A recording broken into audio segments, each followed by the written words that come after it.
we got to record it. That's important. All right. I'm going to swallow this mint. There we go. Down goes the mint. I'll hold our pre-shows up to core pre-shows any day of the week. You should. They're also shorter. Yeah. Core gets stupid long. I hear they like an hour-long pre-show. Yeah. Sometimes we've literally done an hour before. They're always really good, but it's like we lose such track of time. And then the show itself is like 3 hours. It's insane. Yeah. What we do to ourselves. I blame Bo. All right. Here we go, everybody. It begins in 3, 2, 1. Take the remote unit from its handy storage space, and you're set for hours of pure pleasure. Like an unflushed turd.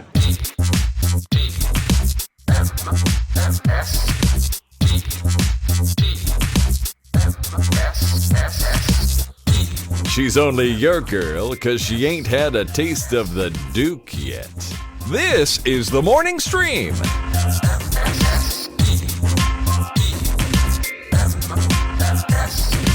Hey, everybody. Welcome back to TMS. It's the Morning Stream for June 22nd, 2023. I'm Scott Johnson.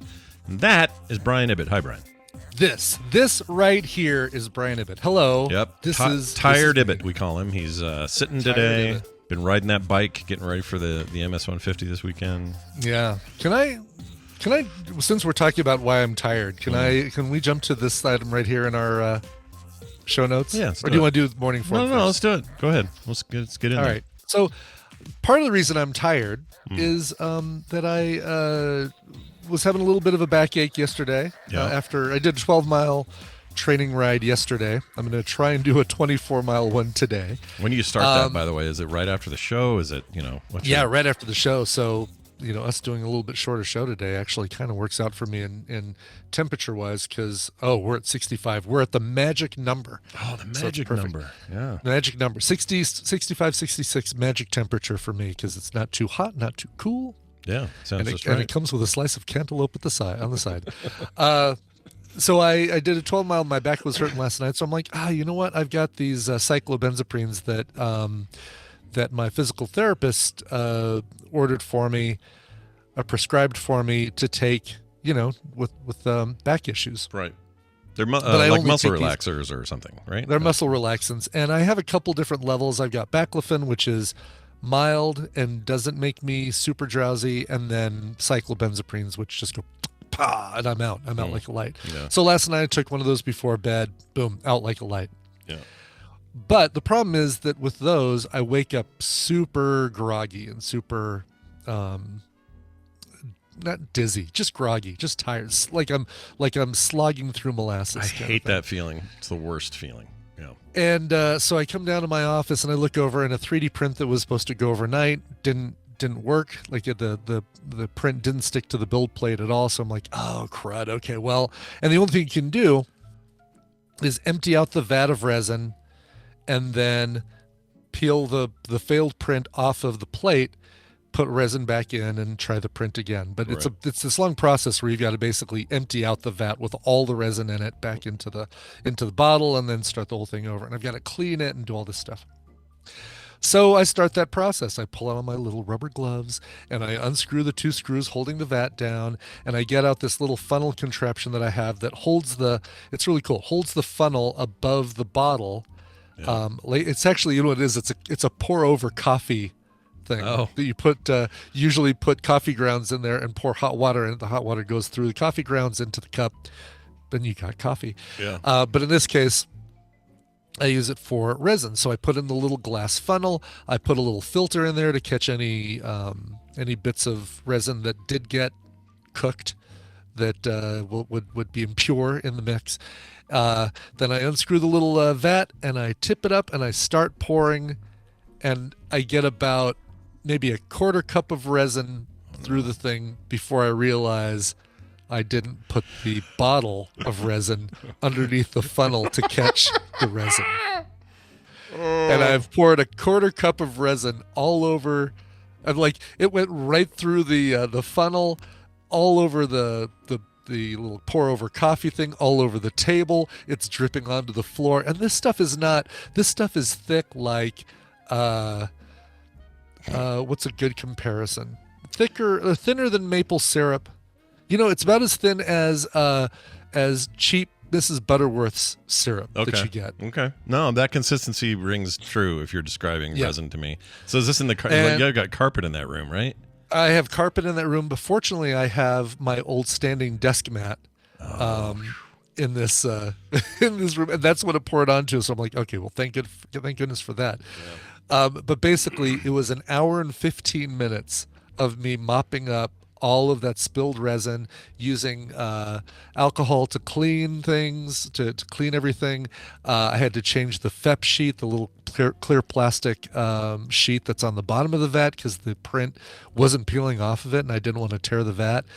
Freaking nightmare. And basically that's how I spent the first hour and 15 minutes of my day. So lesson to learn: don't do 3D printing on cyclobenzoprine. Yeah, and I'm sure I'm going to get, here's where we get messages from Geek Jock and Jerry Tolbert, Dr. Tolbert, about, well, here's some stuff you should know about cyclobenzoprine. Blah, blah, blah, blah, yeah, blah. just so people understand, this is actually kind of an interesting feature of the show. If we talk about anything medical, whether it's you and I took a visit to a doctor, or we're talking about a medical condition, or we're talking about medication, almost 100% of the time when the show's over, we have this very special little Discord group where either Dr. Tolbert or our pharmacist expert Dan will pipe in, because they know this stuff. They know. Yep. So they'll tell us where we went wrong or right.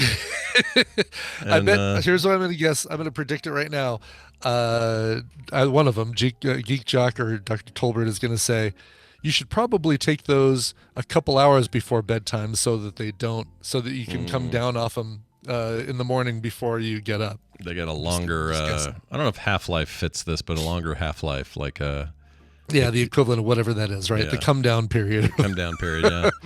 And I hate that feeling of, like, almost all sleep aids have this problem. They make you feel groggy and horrible. These obviously aren't sleep aids. They have a side effect of making you drowsy and sleepy, but maybe in the end it's sort of the same. It's like a hangover kind of, but not quite. Kind of. Yeah. I hate that feeling. Oh, so bad. So that's why one of the reasons I'm sitting down today instead of standing. Almost always standing for the show, but today I'm sitting is because my back's still a little tender. I'm going to still do the 24 today, and I'm going to take tomorrow off and not do any riding tomorrow so that I can recuperate in time for Saturday morning. Yep, and that starts bright and early, right? Like it does. Yeah. The rest of the team, so we've got two starts. One's at 6:30, and the team that does the 75 mile is doing the 6:30 start, and I'm doing the 8:30 start with a couple other members of the team, including Aunt Barb.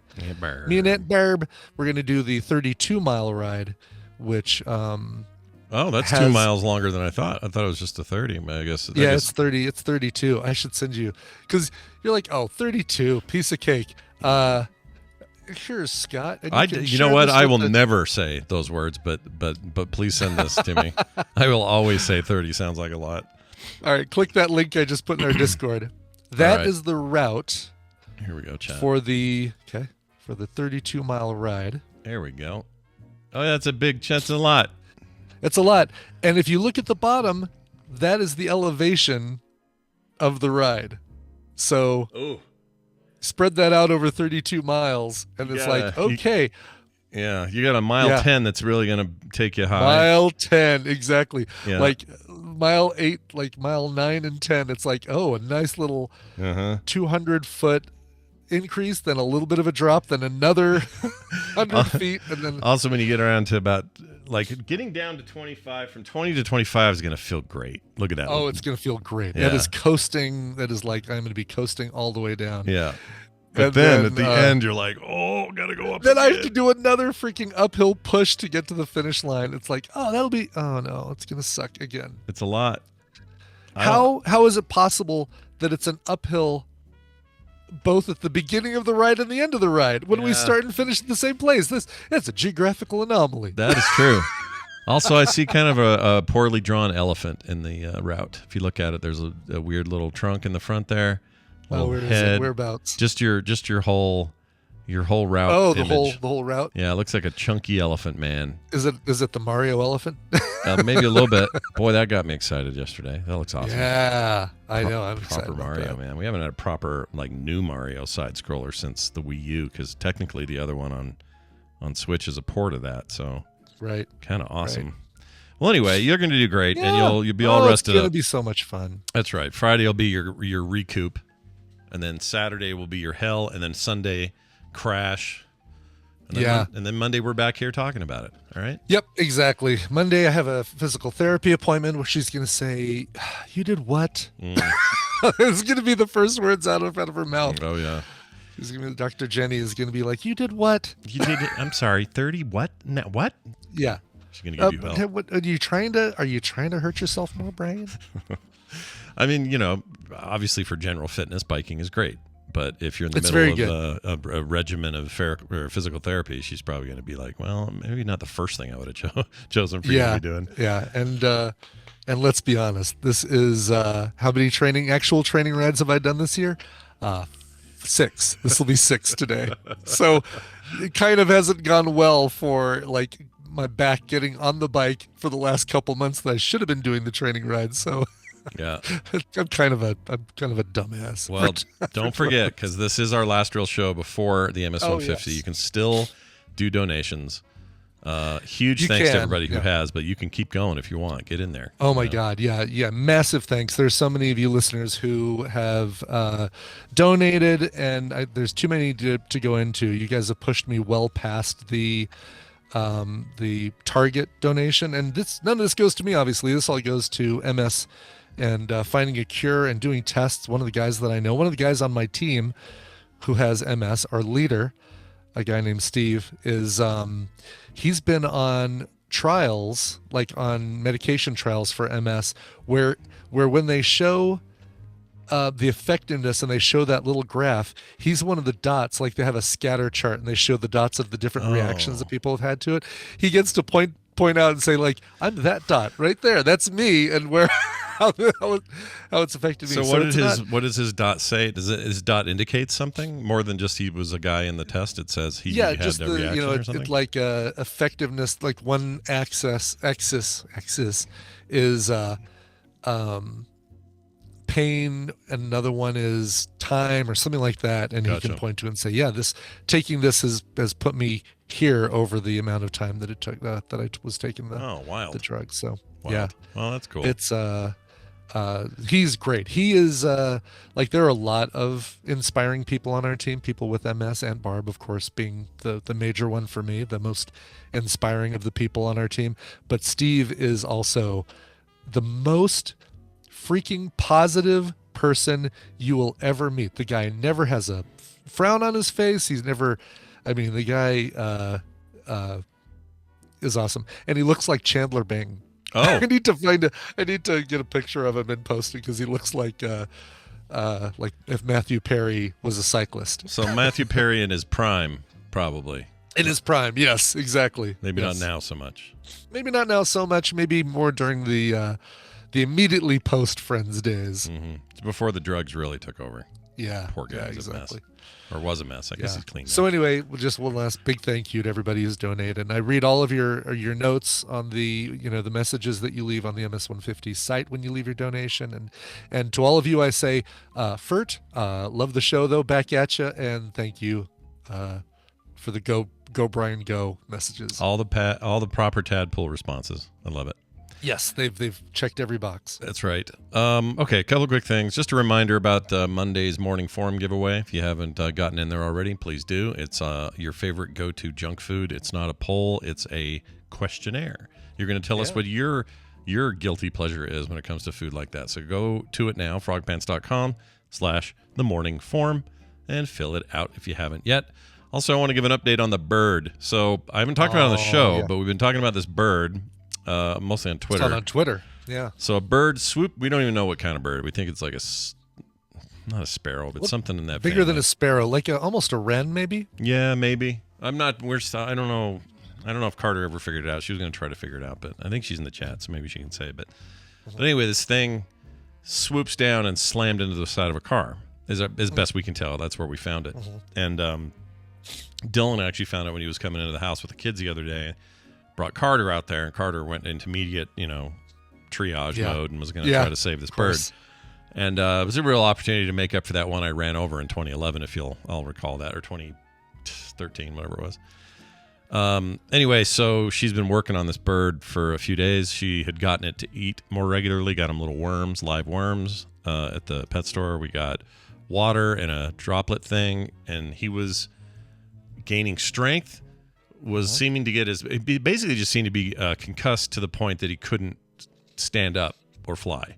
Like he just really dizzy and would always like kind of lay back and look like it was kind of like the world was spinning for him or something. Yeah.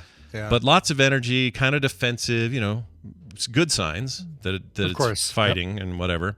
So she could get it to drink and get it to eat, and over a 2-3 day period, this bird was doing so much better, was starting to really show promise, and then yesterday just quietly passed away. Aw. Yeah. And some people said, well, Scott, you should have found a sanctuary. Well, we had a perfect one, and then they got I don't know what happened. They had to pull the plug. They had to go away. And so they're gone now.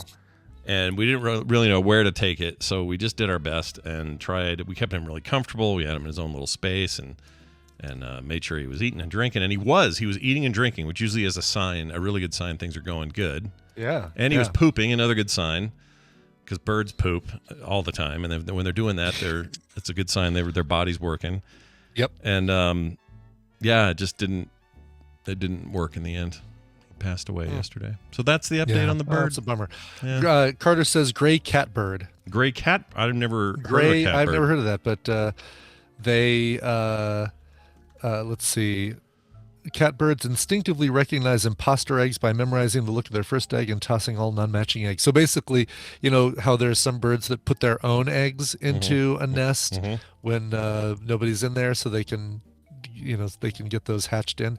Catbirds are like, nope, this is BS. I'm not going to sit on this egg. Yeah, you're not going to fool me with this fake egg that isn't my egg. So, Chad, there's a picture of one.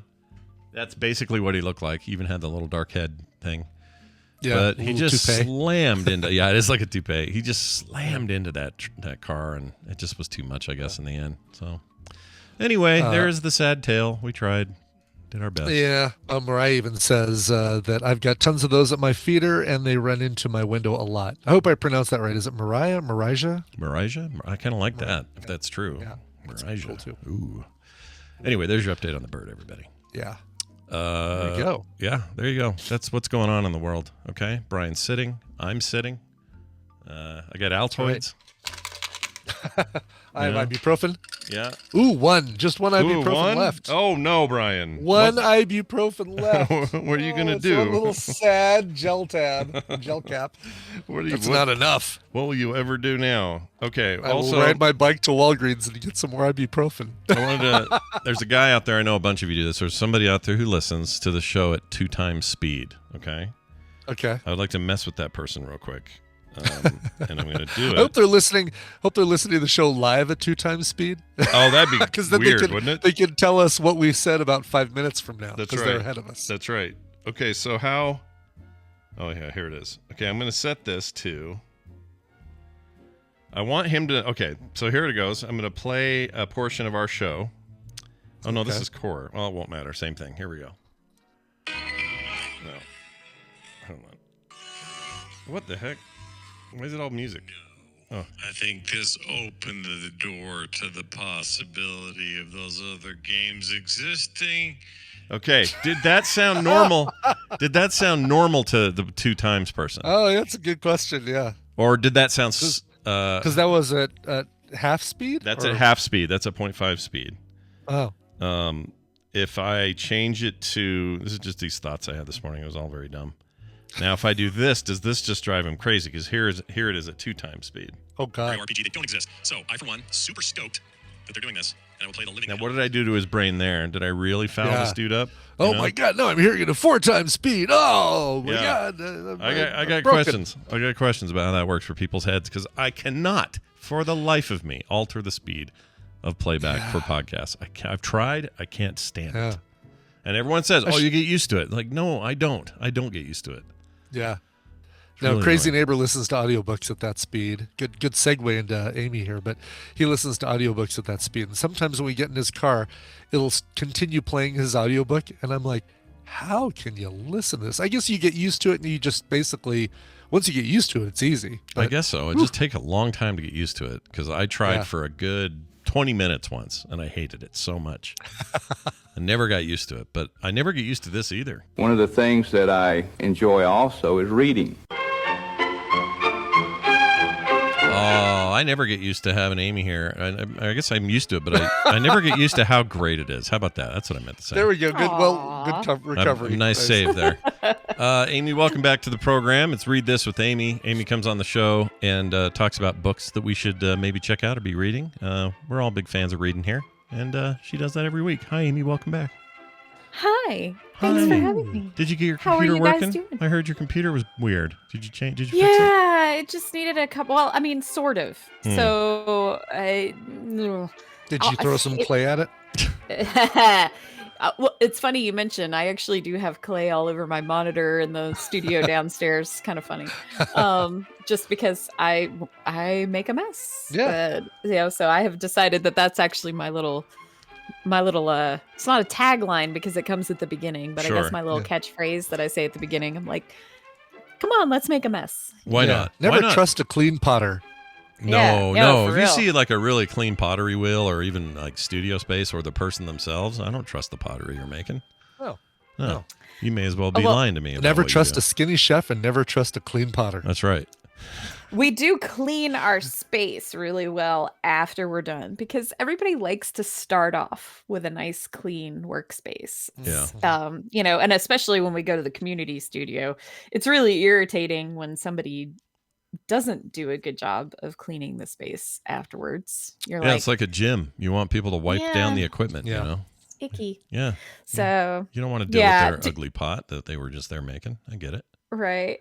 And Claire, you and the BJ thing. So I have this jar that I've been making, and I call it my bee jar because if you've watched any of my little videos or anything, I have a lidded jar that I made, and the top of the lid has a bee on it, like a bumblebee. Like what you grab is the bumblebee's body to lift up the jar lid, right? Correct. Okay. Correct. And so, I was talking about that jar on my live stream the other day, and Claire, of course, wants me to call it the BJ for short. Oh, the blood. I see the bee jar. Yeah. Yeah, The the bee bee jar, jar. Yeah. Mhm. I see what Yeah. she's doing there. So, it's still in the kiln after its for its final firing, and so this is the part where it gets really, it's a little nerve-wracking. Yeah. Because you have to trust. One day we'll have our own kiln, and it'll still be nerve-wracking because it'll be up to whatever chemical reactions and whatnot happen inside the kiln, but it'll be less so because there won't be the added danger of like a studio assistant dropping it or something. If I drop it, it's down to me. Yeah. Right. But Sure. You ever have anything and like I've had that happen before. You ever have like anything Keith said. explode in the kiln, just like pop, and you're like, oh no, I've lost my bee or whatever. Yeah. So we were doing what's called a raku firing, which if you've never done or seen raku pottery, it's really cool. It's like, it's all, outside, you heat the piece up to a really, really hot temperature, and then you drop it into a bucket of combustible material and just catch it all on fire. And so it's really super satisfying. And we did a raku workshop last summer, which was hot as all get. I mean, it was the middle of summer in Georgia, and we're outside setting things on fire because we're insane people. Yeah. So, but yeah, I had one piece that when he put, we have a little bitty kiln, so he was doing them kind of one piece at a time. So thankfully I didn't blow up anybody else's piece. But yeah, he was like, he's looking at it and watching the temperature, because you have to monitor the temperature really carefully for a raku firing, because you're bringing it up to temperature really quickly, as opposed to, just a regular firing where you kind of can automatically set it and it gradually comes up to temperature and then it gradually comes back down. So raku is volatile that way. And so if you've got any moisture or any little air bubbles trapped in those pieces at all, boom. Yeah. And so, that's what happened. It just sort of, it didn't explode with like a satisfying, kabloom or anything. It just sort of crumbled, really. Sure. But but it did blow up in the. I have had stuff blow up in the kiln. Well, I got one. I have one last question about how things work in that world. Like in sports, there are people who dominate, right? So you're like, oh, LeBron James, Michael Jordan, Michael Jackson.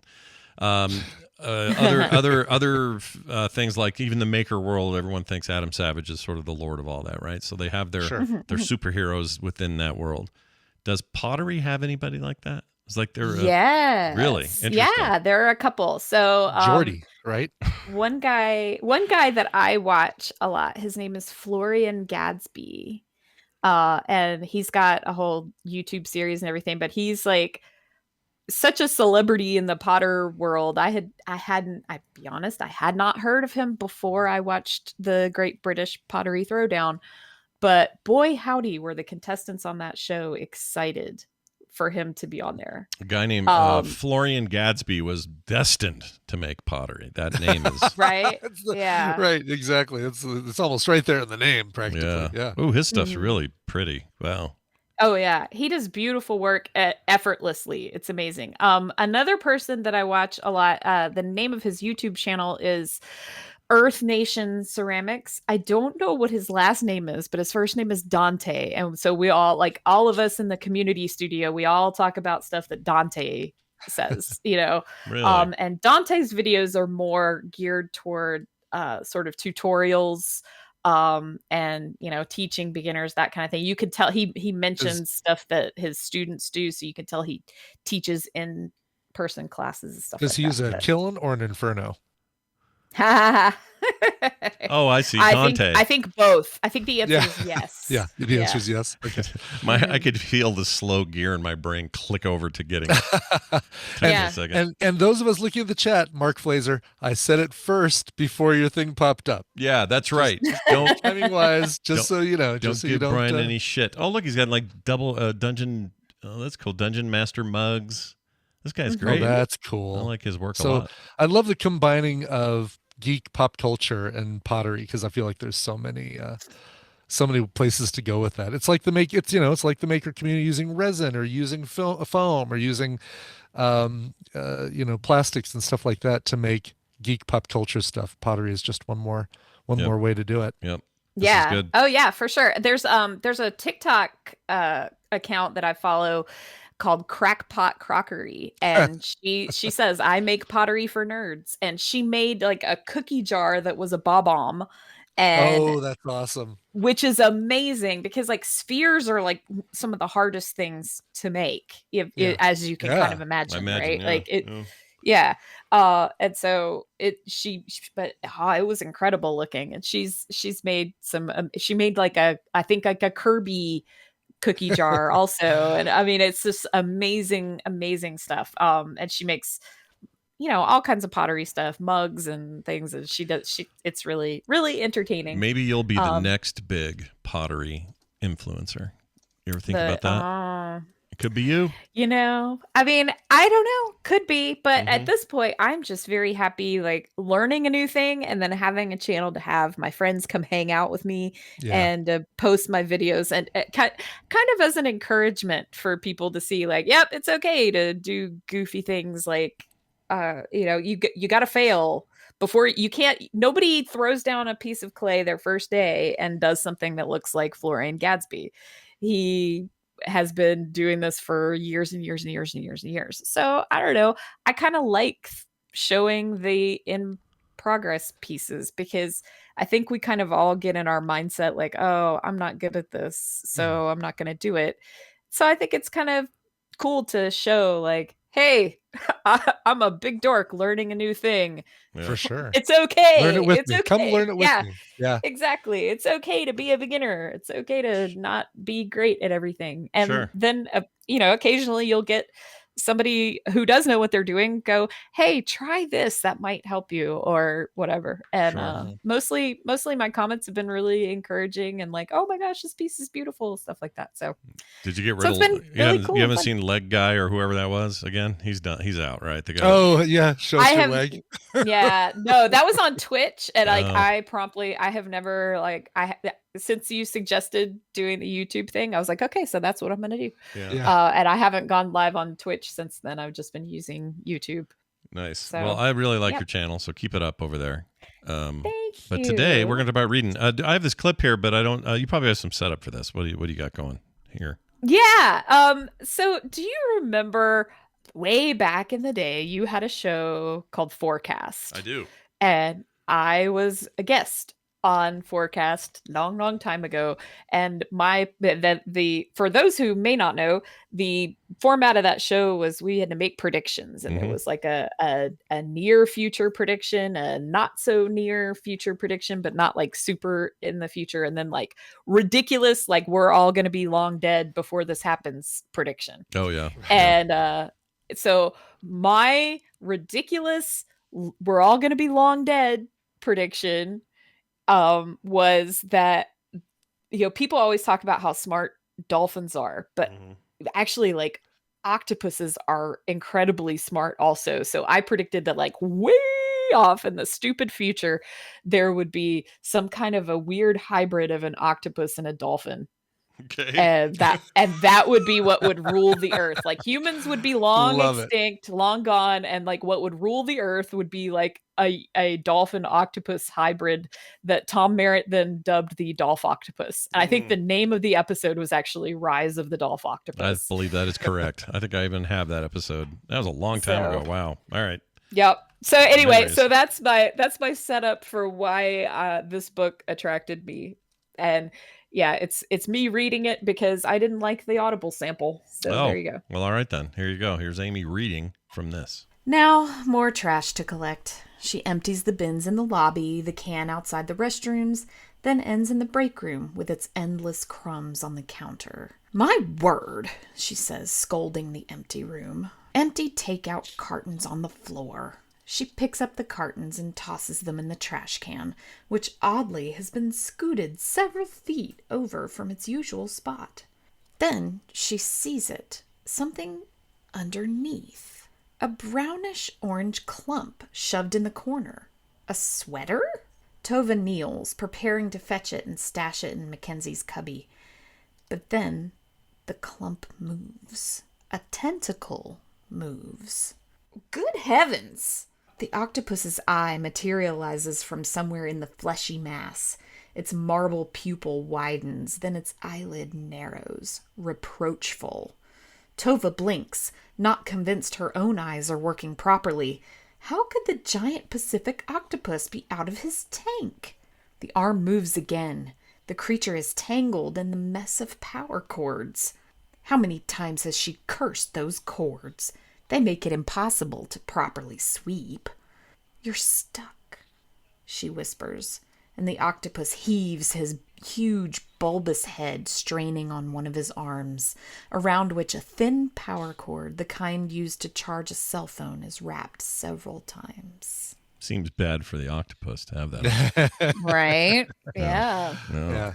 Wow. All right. Interesting. So is that a sentient octopus? We just don't know it yet. Is it like not sentient? They're all sentient, but you know what I mean. Is it like gonna suddenly start talking? I've evolved and made your forecast prediction come true. No, nothing quite that fantastical, but it is pretty fun. The name of this book is Remarkably Bright Creatures, and it's by Shelby Van Pelt, and it is a novel about this old woman named Tova who she basically sweeps up and cleans. She's the cleaning lady at an aquarium, and her favorite creature there is this curmudgeonly giant Pacific octopus named Marcellus. And very strangely, they gain this connection because she helps him become unstuck from the cords that he's trapped in. And then it's weird. The octopus actually starts helping her solve a mystery from her past. And it's like, it doesn't talk or anything, but it finds ways to sort of communicate with her other ways. And the book itself is fun because it flip-flops between the octopus's perspective and the other people in the novel. And I gotta tell you, I actually like the octopus parts better. That sounds than the crazy. people parts. How do they do it? Do they do it just like? I guess I need to read the book. That sounds fascinating. How you would do that? How would you give voice to an octopus? Right, like their inner monologue, kind of thing. Yeah. Yeah, I mean, it's the really fun part is that the octopus is very arrogant and he thinks in full, English sentences and whatnot. And he said at one point, like the first chapter of the book, he says, "Yes, I can read. You'd be surprised all the things that I can do." And, and he's of course sneaking out of his tank at night. And it's great. It's a lot of fun. He's, like I say, he's very arrogant because he sort of looks down his beak, I guess, at the other creatures in the tank because they are not so intelligent as he, and so he's very lonely, and so he just gets this little connection with this cleaning lady who was kind to him. And yeah, it's good. That it's sounds fun. adorable. Yeah. I like the concept. She has she's an old lady with like a very storied life and some tragedy in her past and whatnot, and so this octopus sort of helps her along the way. And it's pretty good. I like it. Recommended, you'd say? Yes, I do. I do recommend. Well, very it. nice. Go check it out. Give them the title one more time. Remarkably Bright Creatures by Shelby Van Pelt. Looks like it is everywhere that I can see, and all the Amazon things, the Kindles, the audiobooks, the whatnots. So grab your copy today. Very cool. Amy, always good talking to you. You're at Red Fraggle on YouTube and doing stuff here and there. Anything coming up you want to mention? Yeah, well, like I mentioned, I've got the bee jar should be coming out of the kiln either today or tomorrow, sometime in there. So look for a video about the final result there. And I'll probably be doing another stream within a day or two to probably to decorate some pieces, because I have been doing so much practicing with throwing that I have amassed like a huge collection of unfinished things. So I need to finish some things, and so I'll probably be doing some cool decorating techniques on a stream. Funny how that also parallels 3D printing, right? It's like, man, so much stuff coming out of 3D printer that I've made. Oh, I really have to start like painting some of these things that I've printed. Yeah. Yeah, exactly. I've got like my shelf runneth over at the community studio, so I had to take some stuff home. Yeah, because I was gonna say they probably limit how much space everybody can access at any time, right? You can't just. You get one shelf, and it's got your name on it, and that's your shelf, and that's it. That's your space. You can't if you over. If you have a nice instructor and you're making something really big, then they'll let you, like have space on their shelf or something like that. But a lot of times the instructors have so much unfinished crap that they don't have any space either. Yep. So, everyone's got their own shelf. It's like the future. We're gonna have to live on our shelf and not move. It's gonna be how we live. Right. I see it as a series of containers. That's how I see the future. We're gonna live like it's not a series of tubes. It's a series of containers. Yeah, a series of containers. Like Bruce Willis and his weird, squared off thing he lived in Fifth Element, like that. That's how we're all gonna live. Oh, gotcha. Yeah. And the showers like are going to lower weird down. hotels in Japan. Yeah. Where those like capsule hotels. I have to admit, some part of that is a little appealing to me. Is that weird? To basically say, here, get rid of all my crap and let me just have a place, clutter free. Mm-hmm. There's something to There is something, right? I don't know what it is. Yeah. I'm not actually asking for it, but I know it. It's weird. Anyway, Amy, I hope you have I want it. I hope your week is awesome and that you have a good one until we see you next time. Stay safe. Thanks. Have a good weekend, y'all. Bye now. You too. Bye. Go throw some clay. Yeah. Throw it hard. Throw that hard clay. Nearest wall. Throw it. Just throw it. Hey, look at this. Oh, that soothing music from your past, your childhood, says that it's time for the news, and it's brought to you by... Brought to you by Coverville, where there will be no Coverville today. Yeah, as mentioned before, training ride, that's going to take me a couple hours at least, and recovery from that, and because of all the writing. Have not had time to prep a show, but if I did, it would have been a Cyndi Lauper show, and it would have been great. But you know what? I'm gonna do it next week, so you'll get your Cyndi Lauper next week. Probably Cyndi Lauper and George Michael. Let's just drill right into the '80s, and maybe Colin Hay from Men at Work, because all three of them had milestone birthdays. I was going to ask today being Cyndi Lauper's birthday. I was hoping something bad hadn't happened to Cyndi Lauper, but it's just her birthday. Nope. Okay. Nope. Just her birthday. And it's today, as a matter of fact. Happy birthday, Cyndi Lauper. She's a national treasure. She is. Okay. Someone should interview and ask her if she ever did finally have fun, Because girls just want to have fun. So did you finally have some fun? Ready for me to blow your mind? Uh-oh. What? Is that a cover? That's a cover. Girls Just Want to Have Fun is a cover by a guy. The original version is by a guy named Robert Hazard. Really? Yes.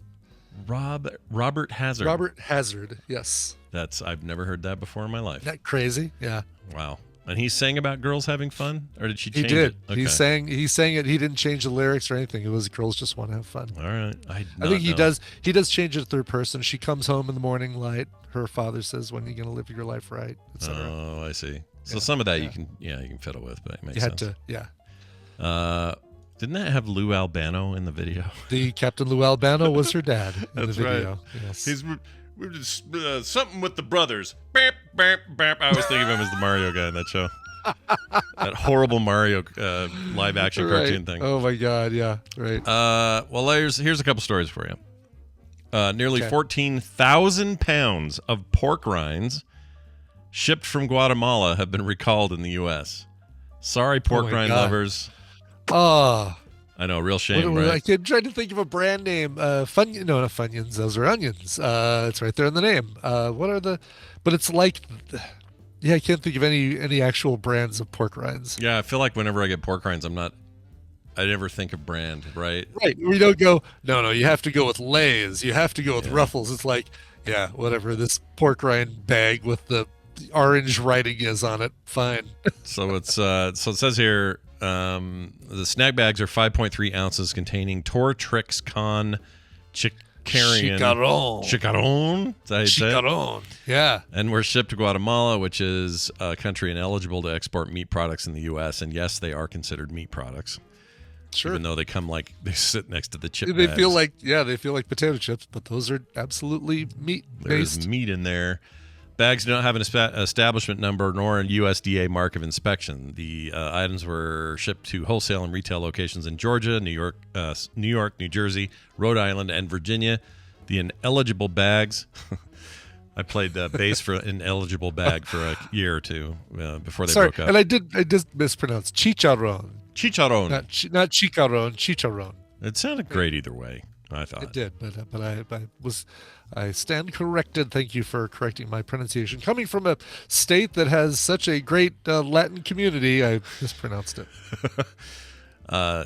People always think it's nothing but white bread here in Utah, but we have massive Hispanic population, Islander folks, all that kind of stuff. We have the best food. Tongans, right? Like tons of Tongans. Tongans, also Samoans or Samoans, and they hate each other. They don't like each other.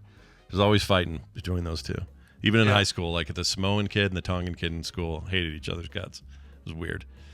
But yeah, like get out of North Carolina. Actually, you know what? Everyone stay where you're at. I don't want house prices going up any more than they already are. Right there, exactly. Stay where you are. Get out of our states. Yeah, quit it. It's really weird here. Don't come here. It's weird. There, I've done my work. Anyway, these went to all these places. The reports of adverse reactions due to consumption of these products have been confirmed. Anyone concerned about reaction should contact a health provider. I'm guessing this is one of the reactions right here. Diarrhea. Among other things, if I had to guess. So don't be eating no pork rinds that you're not sure about, okay? Yeah. I don't mind a pork rind here and there. They're okay. Okay. But I don't think I'm in any reason to worry here because we don't have any, but just be on the lookout, everybody. Yeah, for sure. Food recalls from weird sources. Yeah. Here's one. A gas station, speaking of stuff you get at a gas station clerk asked a friend to rob the store so he could go home early. He was tired. Love it. Yeah. Oh, it's funny. This is a pretty good little scam. Like the police, police are just gonna say, "All right, well, the store's been robbed. You can go home. We don't need any sort of statement from you or anything like that. Don't need to stick around and tell us, Yep. what the guy looked like." As a gas station employee in Tulsa, is where this happened, is accused of asking a friend to find someone to rob the store so he could go home early. According to the Tulsa Police Department, the investigation began when the employee Isaias Jones. Isaias. I think it's Isaias. But Okay, I was wrong with Cheecharon, so Isaias. I'm not sure. I think Isaias. Isaias. I would say you would be right. I would put money on your bet there. Okay. All right. Reported a man walked into the store June 5th, handed him a note that read, "Give me all your money or I will shoot you." All right, very specific. Sure. Jones complied, and then the suspect left with the cash. Investigators later identified Stephen Jones, no relation to the suspect, and arrested him on June 8th. However, police said there were more to the story than what first appeared. Stephen Jones confessed to the robbery, but said his friend Aaliyah Locke set him up for the crime because Isaias Jones had asked her to get somebody who could rob the store so he could get out of there. So it's actually three people. So there's a third person. Yeah. Great. Yeah. Clerk asked a friend to ask someone else to come rob the place. Anyway, they're all in trouble now. They're all busted. Freaking complicated. The guy just wanted some time off from the come and go or the loaf and jug or whatever it is that he's working at. Oh, we're getting some come and goes here. Is that the worst named convenience store? Well, they even it all has to do with the spelling of the word. Yeah, they do right? K, right? Is it a K? Or what do they do? K, and it's just KUM. It's not even like it's. I don't like it. Why not spell it COME and go? Come and go. Yeah. Oh, great. That looks great. That looks fine. But yeah, makes me never want to eat. Like on the front page, the first thing they advertise is the snacks on the go and their fresh pizza. I don't want any of your food. No. I might get your gas. That's it. Then I'm done. No. Well, they're hiring, Brian. Look at this. They're hiring. Great. I don't want to work at the company. Apparently, they're hiring in Tulsa. Yeah, apparently. I'm sure there's an opening there at that one. Brand new, fresh opening in Tulsa, Oklahoma. Left-hand heathen, you seriously don't have a place called Pump and Munch, do you? Oh, my God. Please tell me you've got a gas station called the Pump and Munch. Really? The Pump and Munch? Pump and Munch. I already don't like, what's the one store? I thought you're supposed to munch before you pump. People have their methods, Brian. Different methods, different whatevers they have, proclivities, let's say. Yeah. A Tampa woman, let's go to Florida for a minute. A Tampa woman left her mansion and her inheritance, the entirety of it, she's a rich lady, left it all to her 7 cats. Love it. Yeah. Great. Her son died. So anyway, her 2 great loves became shopping and her cats. Shopping was her problem, says her friend. You couldn't buy just one. She'd buy 20 or 30 of something. That sounds like a hoarder to me. It does. Totally does. That's how she ended up with 7 cats. Couldn't buy just one. I need 7 cats. Yeah. 7 cats, please. She's got all kinds of crap in here. There were more than 50 Dale Tiffany floor and lamp tables, or table lamps. Around 5,000 pieces of jewelry and over 200 Austin Productions statues and figurines. Like, this is expensive stuff. Wow. Anyway, the cats get it all. And the way the deal works, the deal is the house will not be sold until the cats have passed away, all 7 of them. Oh, my gosh, really? But somebody has to live there and take care of the cats, right? I think so. Is it it doesn't say, but you'd have a relative or... Let's see. They don't say. Yeah. Do they need me to live there? The cat, Brian could do it. 4,000 square feet, Brian. How's the South Wi-Fi? Tampa. Before I commit. Yeah. How's the Wi-Fi? $2.5 million. Yeah, I'd be fine with that. Yeah. Until the cats die, I would do everything I could to keep those cats alive as long as possible. No, of course you would. Let's see. 7 times 9. They have 9 lives each. What's the math on that? 63. Oh my god. So 63 lives. I would. 63 lives. They would live as long as 63 lives. That's not good. I love it. There was we had a similar story. When I saw the headline, I thought, oh, it's the story here in Colorado. There's a woman who stipulate in her will. So she passed away. She has 4 Persian cats, and she says she'll pay somebody $300,000 to take care of them, but the $3,000 goes to the cat's care. So basically, they get the cats, they take care of the cats, and every purchase they take a receipt to somebody who then reimburses them for what they purchased for the cats. Really? Yeah. think if I would ever do that. I don't think I would. That sounds like not a great deal for the caretaker, you know? Right. Yeah, I mean, it seems like such a... I mean, I guess you are covering the cost of the cat maintenance, but you're still the person having to deal with them all the time. Yeah. Do you get reimbursed for when the cat yaks on the couch? Do you get money for that? No, this is the same lady. This is the same Florida 7 cats. So it's I found the article. Let me see here. 2.5 million South Tampa home. Oh yeah, they don't. The Humane Society has about $300,000 Sauer set aside to cover the cost to care for the 7 cats for the rest of their lives. So if you adopt, she left money to fund all the vet care, all the grooming, all the food, whatever these cats need. Basically, you just take a receipt to the Dumb Friends League, and they reimburse you for everything spent. So, cat needs a new big screen TV. Okay, cat got a big screen TV. It's like free cheeseburgers at a restaurant or something for life or whatever. You just right. Keep There's going still the in. stipulation you've got to drive to the restaurant to get the cheeseburgers. Yeah. These things all sound great on paper, but when it gets real inconvenient really fast, I think. Yeah. Just go get a regular cat. Avoid this lady, everyone. Just a regular cat. Nothing special about her cats, okay? Right. Everything will be fine. I think that'll do it for that. All right. Let's get to this email real quick, and then we're going to end the show. Now, people are going to be like, wait a minute, no Wendy today? No Wendy today. 2 reasons. One, I have a meeting, but even if it wasn't for that, Wendy is, I almost said balls deep. Wendy is very busy getting stuff going for her daughter's big birthday bash, and my wife and my sister Misha, they're all out in Minnesota today. They're out there to help. Yeah. So she wanted to make sure she was as available as possible, and it makes total sense. So no Wendy this week. Also, we have to end it early because I got a meeting cool earlier than I thought, and Brian's got to get on his bike and get I'm gonna go get on a bike ride, and it's 69 degrees. Nice. So nice. Nice. That's a nice temperature. That's a really nice temp. I love it. That's a little bit of the old Munchin pump. Oh man. So that's what we're gonna do. But I'm gonna give you an email before we go from Scooby Dad. He could call himself Shaggy because it wasn't Shaggy basically Scooby's dad. I think Shaggy was Scooby's dad. Well, not his birth dad, but you know not what I mean. biologically. Yeah, no, that's true.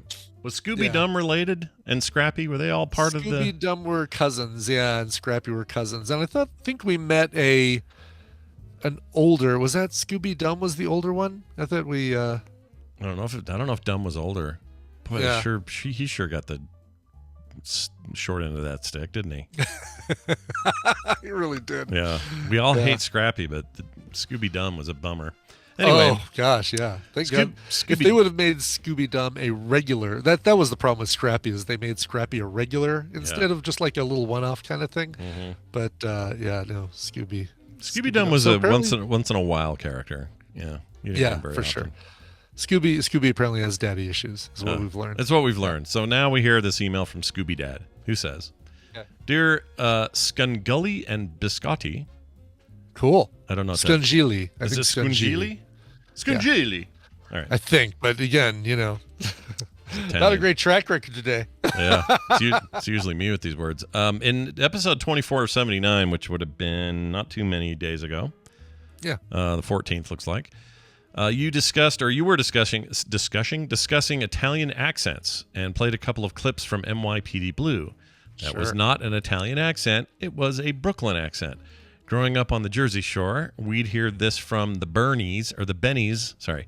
We would hear from the Bennies, a term we used for the tourists that invaded every summer, and that was the accent that they had. Forget about it, he says. Oh, really? Oh, my God, that's hilarious. I think, it's a good point, but they are always Italian people doing the voice. So even if it's a Brooklyn accent, they're Italian immigrants in Brooklyn. Almost always. Like, not always, but almost always, that's how they're portrayed. I'm not saying correctly portrayed, but that's how, like this dude in this show, very Italian.